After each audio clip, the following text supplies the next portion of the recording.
L'ouverture de ce journal au Grand Palais de Paris reçoit l'ensemble des chefs d'État et de gouvernement à l'occasion de la deuxième journée du 19e sommet de l'Organisation internationale de la francophonie. Les délégations ont planché sur les questions importantes relatives à l'avenir de l'organisation. Le huis clos de la rencontre voit la participation du président de la transition. On fait le point avec Oumou Hermi et Roland Rogombe.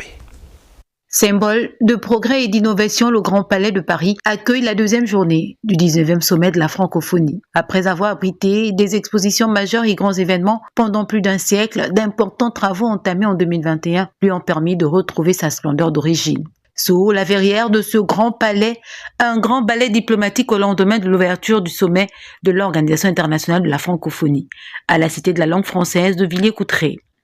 Les travaux en plénière des chefs d'État et de gouvernement sont placés sous le signe de la transparence. C'est la troisième fois que le sommet de la francophonie, plus haute instance de l'Organisation internationale de la francophonie, est organisé en France.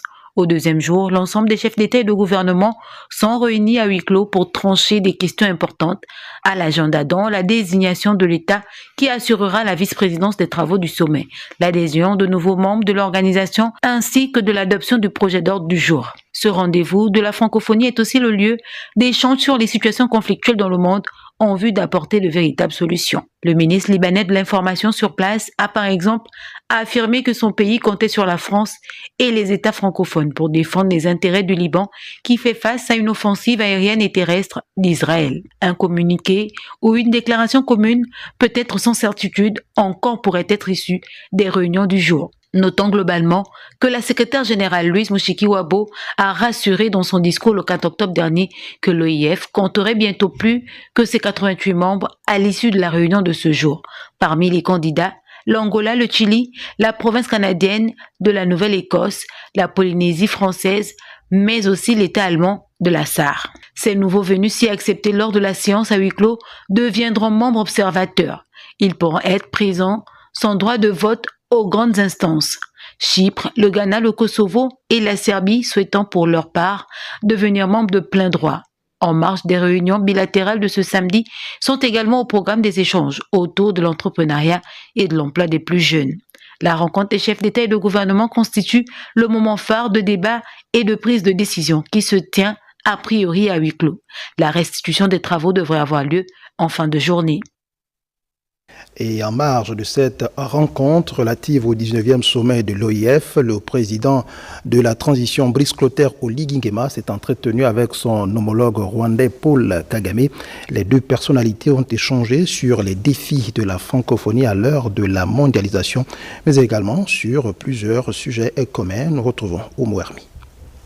Le Gabon et le Rwanda ont réitéré leur engagement à préserver leurs relations et intensifier leur coopération dans bien de domaines. Cette tendance s'est à nouveau manifestée à Paris au cours d'une rencontre entre le président de la République et son homologue et frère, le président rwandais Paul Kagame, en marge des travaux du 19e sommet de la francophonie. Les deux personnalités ont confirmé leur détermination à coopérer dans les domaines clés tels que l'éducation, le commerce, l'économie, l'agriculture et les nouvelles technologies. Les deux hommes d'État se sont aussi apaisantis sur la politique intérieure gabonaise, parlant du processus de transition avec notamment l'évolution du chronogramme défini au lendemain du coup de la libération et surtout les enjeux du référendum à venir. Par ailleurs, la situation sécuritaire en Afrique et plus particulièrement dans la région de la communauté économique des États de l'Afrique centrale n'était pas en reste. Rencontre, Brice Clotaire Oligui Nguema, Paul Kagame, fort instant de partage d'expériences en matière de gouvernance, particulièrement en période de transition politique et moment d'encouragement réciproque avec l'appréciation par le chef de l'État gabonais du succès de l'organisation des dernières élections rwandaises qui se sont déroulées de manière pacifique et l'admiration notée du président rwandais quant au déroulement, on le disait, de la transition gabonaise. Le Gabon et le Rwanda entretiennent depuis plusieurs années d'excellentes relations. L'exemple rwandais de développement paraissant fascinant et pourrait pourquoi pas davantage attirer la curiosité de Libreville en pleine phase de reconstruction, de restructuration donc, de remobilisation et d'accélération de ces schémas de développement.